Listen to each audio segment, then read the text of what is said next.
So hey guys, welcome back to Shani academics. मेरा नाम है शालिनी वर्मा और आज मैं आप सभी के साथ बहुत ही इंपॉर्टेंट इन्फॉर्मेशन शेयर करने वाली हूँ। सो स्टूडेंट, बहुत दिनों से बच्चे मेरे को कमेंट कर रहे थे कि दी आप बताइए हम किस तरीके से फिज़िकल एजुकेशन सब्जेक्ट को कवर करें और ज़्यादा से ज़्यादा नंबर लेके आए। तो देखो, फिज़िकल एजुकेशन सब्जेक्ट की इम्पॉर्टेंस समझनी सबसे इम्पॉर्टेंट है कि फ़िज़िकल एजुकेशन सब्जेक्ट जो है वो भी बहुत इंपॉर्टेंट है। उससे आपके मार्क्स बढ़ते हैं, आपकी परसेंटेज बढ़ती है। अगर आप उसको फॉर ग्रांटेड लेके पढ़ेंगे तो डेफिनेटली आप स्कोर नहीं कर पाएंगे। किस तरीके से स्ट्रैटेजी होनी चाहिए वो सब मैं डिस्कस करूँगी इस वीडियो में। आप इस वीडियो को एंड तक देखना। सबसे इम्पॉर्टेंट चीज़ ये है कि फ़िज़िकल एजुकेशन आपके मार्क्स को बढ़ाता है। फॉर एग्ज़ाम्पल, अगर आप बाकी सारे सब्जेक्ट्स में अच्छे नंबर लाते हैं, उसी के साथ साथ आपके किसी एक सब्जेक्ट में कम नंबर आ जाते हैं। फॉर एग्ज़ाम्पल, हम मान लेते हैं मैथ्स में कम आए हैं आपके, जिसमें आप फेल हो गए हैं और आपने फ़िज़िकल एजुकेशन ऑप्ट कर रखा था। तो क्या होता है कि आपके फ़िज़िकल एजुकेशन के मार्क्स रिप्लेस होके लग जाएंगे और आप पास हो जाएंगे। आपको उस क्लास में रोका नहीं जा सकता है। तो फिज़िकल एजुकेशन एडिशनल सब्जेक्ट इसीलिए बहुत ज़रूरी है। उसी के साथ साथ इसको बच्चे जो हैं वो फॉर ग्रांटेड लेते हैं। मेरे को मैसेज करते हैं कि दीदी मैं 1 दिन पहले पढ़ रहा हूँ, दीदी 2 दिन पहले पढ़ रहा हूँ, दीदी एग्ज़ामिनेशन हॉल में बैठे बैठे पढ़ रहा हूँ। रात के 2 बजे मैसेज कर रहे हैं, दीदी मैं एग्ज़ामिनेशन हॉल में हूँ और मैं तब पढ़ रहा हूँ। देखो, ये सब झूठ है, मैं भी मानती हूँ। तो ये सब बोलने से आप लेजेंड नहीं हो जाते हैं। उसके बाद लिखते हैं मैं बहुत बड़ा लेजेंड हूँ, मैं ये सब मत करो प्लीज़। मैं ये वीडियोस इसीलिए डाल रही हूँ ताकि आपकी बहुत ज़्यादा हेल्प हो जाए और इवन वो हर एक बच्चा पढ़ सके जो शिक्षा नहीं ले पाता है, जहाँ पर कोचिंग सेंटर्स अवेलेबल नहीं हैं। और ये सब्जेक्ट भी इक्वली इम्पॉर्टेंट है, इसीलिए मैंने सोचा कि क्यों ना मैं इसमें थोड़ा सा योगदान डाल दूँ। उसी के साथ साथ मैं आपको बोलूँ तो फिज़िकल एजुकेशन में आप मेरी वन शॉट वीडियोस देखो।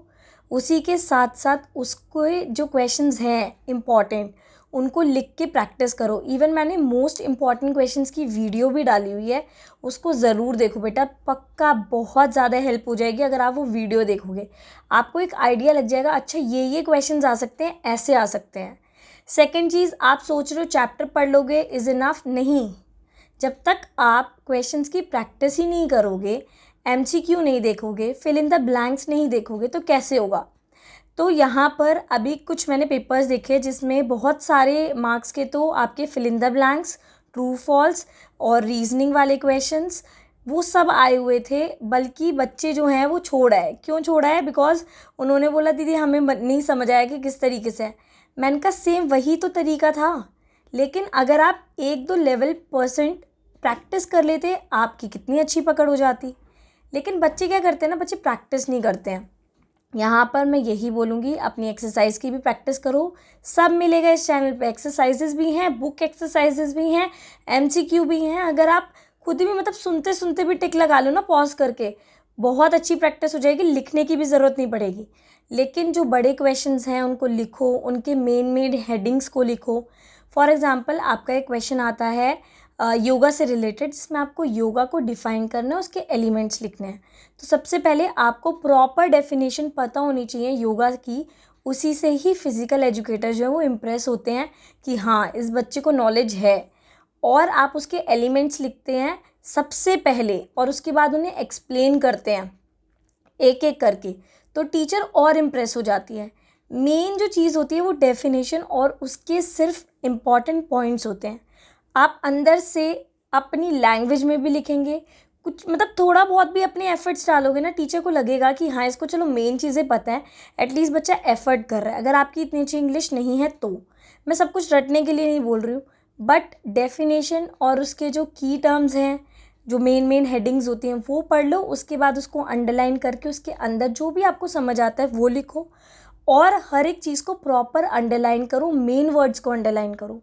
सिर्फ ये 3-4 चीज़ें ना आपके बहुत अच्छे मार्क्स स्कोर करवा देती हैं। बाकी practice practice practice is the most important thing.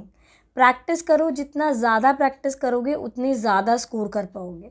बाकी कोई भी चीज़ आपको समझ नहीं आती है, प्लीज़ मुझसे पूछो, मुझे कमेंट करो किस चीज़ की नीड है। मैं डेफ़िनेटली उसको गो थ्रू करूँगी और कोशिश करूँगी